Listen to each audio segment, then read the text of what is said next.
ইন্না লিল্লাহি ওয়া ইন্না ইলাইহি রাজিউন। আউযু বিল্লাহি মিনাশ শাইতানির রাজীম। বিসমিল্লাহির রহমানির রহিম। যাহারাল ফাসাদু ফিল বাররি ওয়াল বাহরি বিমা কাসাবাত আইদিন নাস। আমার আলোচনার শুরুতে আমি ইন্না লিল্লাহি ওয়া ইন্না ইলাইহি রাজিউন বলার কারণ হচ্ছে, বর্তমান সময়ে সারা বিশ্বের দিকে আমরা তাকায় দেখি, বর্তমানে বিশেষ করে সবচাইতে বেশি বিপদের মধ্যে আমরা মুসলমানেরা। আর মুসলমানেরা বিপদের মধ্যে বিপদের মধ্যে পড়ার মূল কারণ হচ্ছে আমরা কোরআন এবং সুন্নাহ ভিত্তিক জীবনযাপন আমরা ছেড়ে দিয়েছি। বিশেষ করে যারা আমরা মুসলমান দাবি করি, তারা আমরা কোরআনের পক্ষে না থেকে কোরআনের বিপক্ষে চলে গেছি। বলতে পারেন, হুজুর আমি তো কোরআনের বিপক্ষে তো কথা বলি না। আপনি কোরআন পড়ছেন না, কোরআন ধরছেন না, কোরআন বুঝার চেষ্টা করছেন না, কোরআন মানছেন না, তার মানে আপনি কোরআনের বিপক্ষে চলে যাও। বলতে পারেন, হুজুর আর একটু ক্লিয়ার করেন। আমি ক্লিয়ার অবশ্যই করব। আল্লাহ পাক রব্বুল আলামিন কোরআন আমাদেরকে দিলেন, এ কোরআনটা ধুয়ে পানি খাওয়ার জন্য নয়। এ কোরআনটা আমরা ঘরের সুকেশে আমরা আটকিয়ে রাখবো, এজন্য আল্লাহ দেন নাই। এই জন্যে দেখেন আমরা বিপদের মধ্যে। মূল কারণ আমি ইন্না লিল্লাহি ওয়া ইন্না ইলাইহি রাজিউন বলার মূল কারণ হচ্ছে, আজকে আমাদের ছেলেমেয়েরা সঠিক পথে না থেকে খারাপ পথে কেন? খারাপ পথে হওয়ার কারণ, আমার সন্তানকে কি আমি কোরআন শিক্ষা দিয়েছি? আমরা কি হাদিস শিক্ষা দিয়েছি? আল্লাহর নবী বিশ্বনবী মুহাম্মদুর রাসূলুল্লাহ সাল্লাল্লাহু আলাইহি সাল্লাম যেইভাবে শিক্ষা দেওয়ার কথা বলেছেন, সেভাবে কি আমরা শিক্ষা দিয়েছি? না, দিতে পারি না। বুকে বড় দুঃখ নিয়ে, অন্তরে দুঃখ নিয়ে আমি কথা বলছি। সেই বগুড়া দুপচাচিয়ার ঘটনা বলছি। সাদ বিন আজিজুর রহমানের কথা। উনার বাবা ছিলেন একটা ফাজিল মাদ্রাসার ভাইস প্রিন্সিপাল। তার সন্তান, ছেলেটা দেখতে কত সুন্দর চেহারা, একটা ভুলের কারণে এই সন্তানটার জীবন বরবাদের দিকে চলে গেছে। এই জন্যে আমরা মা বাবা, আমার সন্তানটা যখন স্কুলে পড়ে বা কলেজে পড়ে অথবা মাদ্রাসায় পড়ে, যে প্রতিষ্ঠানে পড়ুক না কেন, আমার সন্তানটা সকালবেলা স্কুল কলেজ বা মাদ্রাসার নাম দিয়ে যে বাইরে চলে গেল, সে কোথায় যাচ্ছে? ঠিকমতো ক্লাস করছে নাকি? ঠিকমতো তার দায়িত্ব সে পালন করছে কিনা? এগুলো আমাদেরকে পদক্ষেপ বা আমাদেরকে নজরদারি করতে হবে। আমরা অনেক মা বাবা এই নজরদারি না করার কারণে অনেক সন্তানেরা ঝরে পড়ে যাচ্ছে, নষ্ট পথে চলে যাচ্ছে। এই সাদ বিন আব্দুল আজিজুর রহমান, এই ছেলেটা বগুড়ার সন্তান। আমি ফেসবুক ইউটিউবে দেখার পরে আমি চিন্তা করলাম, সারা বিশ্বের জনগণের উদ্দেশ্যে, মুসলিম উম্মাহেতের উদ্দেশ্যে অবশ্যই বলা জরুরি, একেবারে জরুরি।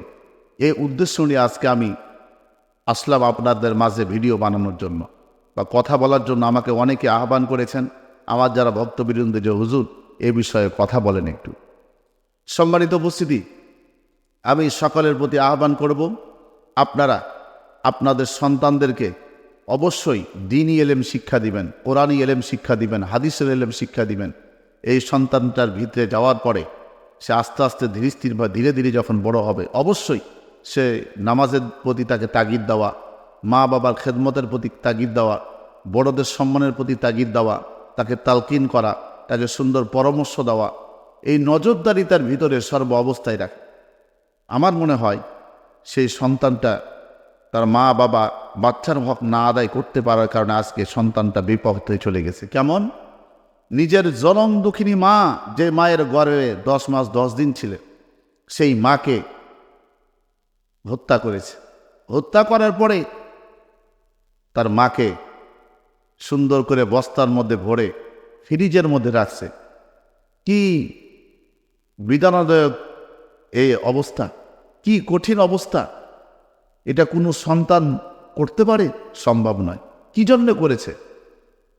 তাকে যখন প্রশাসনের বাইরে যখন ধরে নিয়ে গেছে, সে উত্তরে বলছে, আমি একটা মেয়েকে ভালোবাসতাম, একটা মেয়ের সাথে আমার সম্পর্ক ছিল, আমি টাকা চাই, আমার মা টাকা দেয় না, ভেটু দেয়। সে প্রতিদিন 500, 1000 করে, 1500, 2000 করে টাকা চুরি করত বাবা মার ফান্ড থেকে বা বাড়ি থেকে চুরি করে। তাকে তার উপরে সন্দেহ হয়, সে তার মায়ের উপরে উত্তেজিত হয়। এক সময় তার মায়ের উপর ক্ষেপে গিয়ে রাগান্বিত হয়ে তার মাকে এইভাবে হত্যা করেছে। মূল কারণ কি? সন্তানের হক মা বাবা আদায় করে নাই। কিভাবে? আমার সন্তানটা কি করতেছে না করতেছে, কি করে না করে বাইরে, এ বিষয়গুলো নজরদারি না করা। এই জন্য সকলের প্রতি আহ্বান করব, এই সাদ বিন আজিজুর রহমানের মতো এই ছেলেটা যেরকম একটা তরুণ যুবক ছেলে, তার হাতে তার মা খুন হয়েছে, এরকম দ্বিতীয় কোনো ঘটনা না ঘটে, এই জন্যে প্রত্যেকটা মা বাবার প্রতি আহ্বান করব, আপনার সন্তান লেখাপড়া করাকালীন সন্তানের হাতে বড় ফোন দিবেন না, দয়া করে, মেহেরবানি করে। আপনি আপনার সন্তানটা ধরেন কলেজে গেল, ইউনিভার্সিটি গেল, অথবা কামেল বা ফাজেল পাশ করার পরে কামেলে ভর্তি হলো, আপনার সন্তানটাকে যে মোবাইলে দিলেন, মোবাইলে কি দেখে এগুলো আপনার কি দেখার দরকার নেই? মাঝে মাঝে চেক করার দরকার নেই ফোনটা, এ ফোনের মধ্যে কি কি আছে? অবশ্যই দরকার। আপনাদের প্রতি উদাত্ত আহ্বান করব, আমি আপনাদের হাতে পায়ে ধরে আমি মুফতি আতিক বিন আব্দুর রাজ্জাক বলি এ কথা আপনাদেরকে বলতেছি, আপনারা আপনাদের সন্তানের হক আদায় করবেন। দ্বিতীয়ত, আপনার সন্তান কোন সময় কি করে না করে, এ প্রত্যেকটা বিষয়ে আপনারা নজরদারিতে রাখবেন। এবং সন্তানকে দেখা যায় এখন বর্তমানে একটা সন্তান উচ্চ লেভেলে যখন বিদ্যালয়ে যখন লেখাপড়া করে, অর্থাৎ আমরা 6, 7, 9, 10, এরপরে ইন্টার ফার্স্ট ইয়ার, এভাবে যখন পড়ে প্রথম দিকেই মোবাইল ফোন, বড় ফোন দিয়ে দেয়। আমার সন্তান অত্যাচার করতেছে। সন্তানটা 8, 9-এ পড়ে, বড় ফোন দিয়ে বসে থাকলেন, সন্তানের জীবনটা নষ্ট করে দিলেন। এত আপনি পাষাণ কসাই বাবা মা হতে পারলেন? বলতে পারেন, হুজুর আমাদের তো কোনো দোষ নয়, আমার সন্তান তো খাবার খায় না। সেই সন্তানকে সেভাবে আমি তৈরি করব কেন? তাহলে আমাকে প্রথম থেকে আমার সন্তানকে সেই নজরদারির মধ্যে রাখতে হবে। তাহলে আমরা সবাই অবশ্যই আমাদের সন্তানদেরকে আমরা কোরআন শিক্ষা দেব। আল্লাহ আমাদের সন্তানদেরকে কবুল ও মঞ্জুর করুন, এবং সন্তান এবং বাবা মা উভয়কে ইসলামের জন্য, দ্বীনের জন্য এক আল্লাহর প্রকৃত গোলাম হিসেবে কবুল করুন। আমিন।